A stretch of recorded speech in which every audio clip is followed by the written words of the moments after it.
નમસ્કાર વિદ્યાર્થી મિત્રો, ધોરણ 8 વિષય ગુજરાતીની સ્વાધ્યાય પોથીમાં આપણે કાવ્ય નંબર 13 શરૂઆત કરીએ એ શીખી ગયા.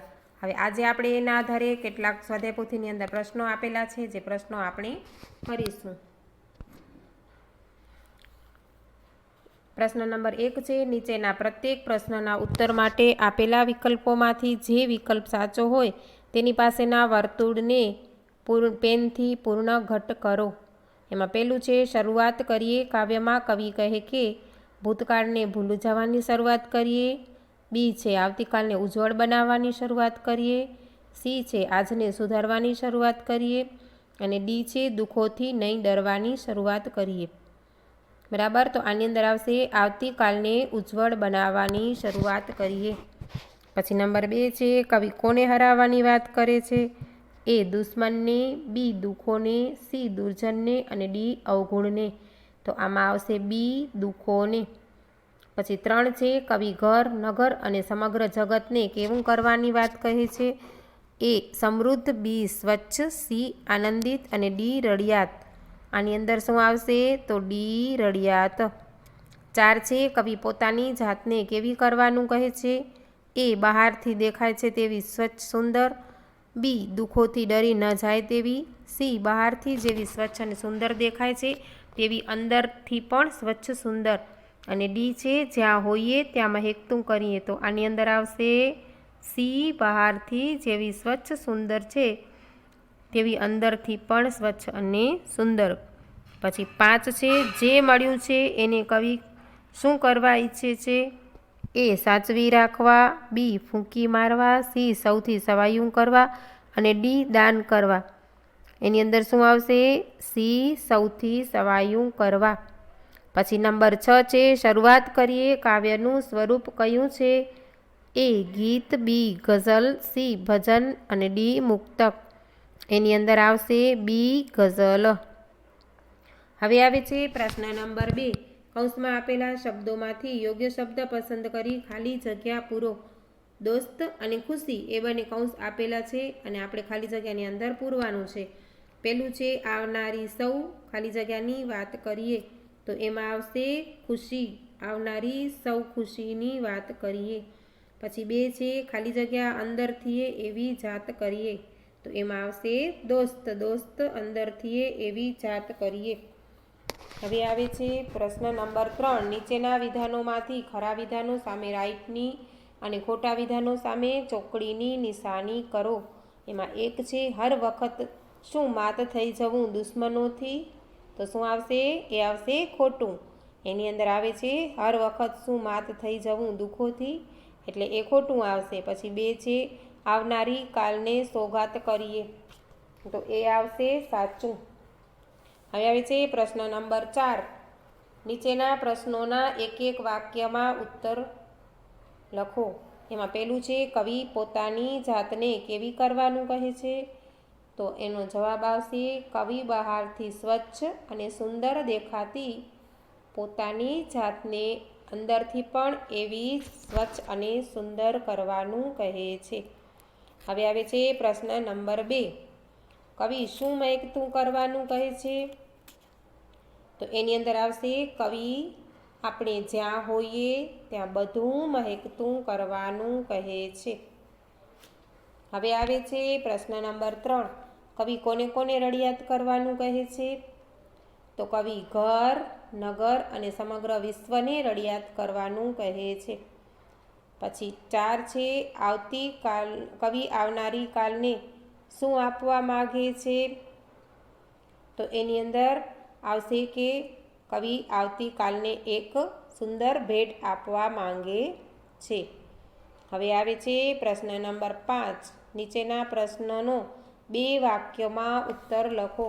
એમાં છે, શરૂઆત કરીએ. ગઝલમાં કવિ દુઃખો વિશે શું કહે છે? તો જવાબ આવશે કવિ કહે છે કે દર વખતે દુઃખો આવી પડે તો તેનાથી આપણે શું હારી જવું જોઈએ? હવે તો હિંમતથી આપણે દુઃખોને જ પરાજિત કરવાની શરૂઆત કરીએ. બરાબર. પછી આવે છે પ્રશ્ન નંબર 6, નીચેના પ્રશ્નોના 3-4 વાક્યોમાં ઉત્તર લખો. એમાં પહેલું છે, આ ગઝલમાં કવિ શું શું કરવાનું કહે છે? તો એની અંદર કાવ્યની અંદર જે આવે છે એ બધું કે આવનારી તમામ ખુશીઓની વાત કરવાનું કહે છે, હિંમતથી દુઃખોનો સામનો કરવાનું કહે છે. હું તમને કહી દઉં છું, આ પ્રશ્ન તમારે જાતે બનાવીને લખવાનું રહેશે. જે પરિસ્થિતિમાં આપણે હોઈએ તેને અનુકૂળ થઈ અને એવી જ રીતે આપણે જીવન જીવતા શીખવું જોઈએ. અને આપણી આસપાસ ઘર, નગર અને સમગ્ર વિશ્વને આપણે કેવું કરવું જોઈએ? તો કે સુંદર અને રળિયામણું કરવું જોઈએ. અને આપણને જે કાંઈ મળે છે તેને આપણે સવાયું કરી અને બતાવવું જોઈએ. અને આપણે એને એવી રીતે આપણા જીવનને ઉજ્જવળ બનાવવું જોઈએ. પછી આવે છે પ્રશ્ન નંબર 2, હર વખત શું માત થઈ જવું દુઃખોથી? આ પંક્તિના ઉત્તરમાં કવિ શું કહે છે? તો આ તમારે કાવ્યના સંદર્ભમાં લખવાનું રહેશે. પછી આવે છે પ્રશ્ન નંબર 7, નીચેના પ્રશ્નનો સવિસ્તર ઉત્તર તમારી નોટબુકમાં લખો. કવિ કઈ કઈ વાતની શરૂઆત કરવાનું કહે છે એ તમારે નોટબુકમાં લખવાનું છે. પછી આવે છે હવે વ્યાકરણ વિભાગ. વ્યાકરણ વિભાગમાં છે નીચેના આપેલા શબ્દોના સમાનાર્થી શબ્દો લખો. પહેલું છે ખુશી, તો આવશે આનંદ. શરૂઆત, તો આવશે પ્રારંભ. દુઃખ, તો આવશે આપત્તિ. પછી 4 છે મહેકતું, તો આવશે સુવાસિત.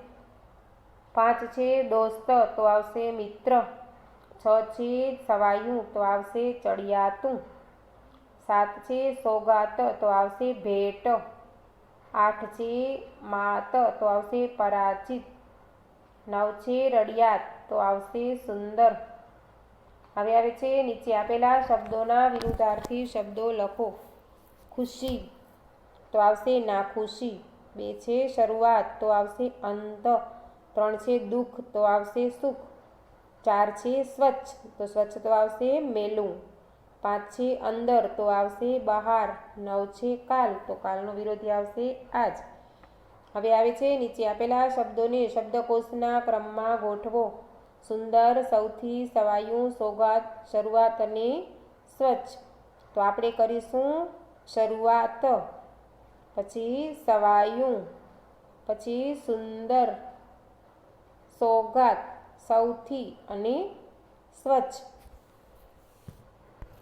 પછી આવે છે પ્રશ્ન નંબર 4, નીચેના શબ્દોનો અર્થ આપી તેનો વાક્યમાં પ્રયોગ કરો. તો એની અંદર આવશે પેલું છે રડિયાત, તો રડિયાત તો આવશે સુંદર. હવે વાક્ય પ્રયોગ તમારે જાતે કરવાનું રહેશે. સોગાત એટલે કે ભેટ, કોઈ કિંમતી વસ્તુને આપણે ભેટ આપીએ તે. પછી આવે છે મોત, મોત તો મૃત્યુ. જો આ મોત તો મૃત્યુ, અને માત એટલે કે દુઃખ હરાવવું, આપણે જે હરાવીએ છીએ તે અર્થ આપણે સમજવાનો રહેશે.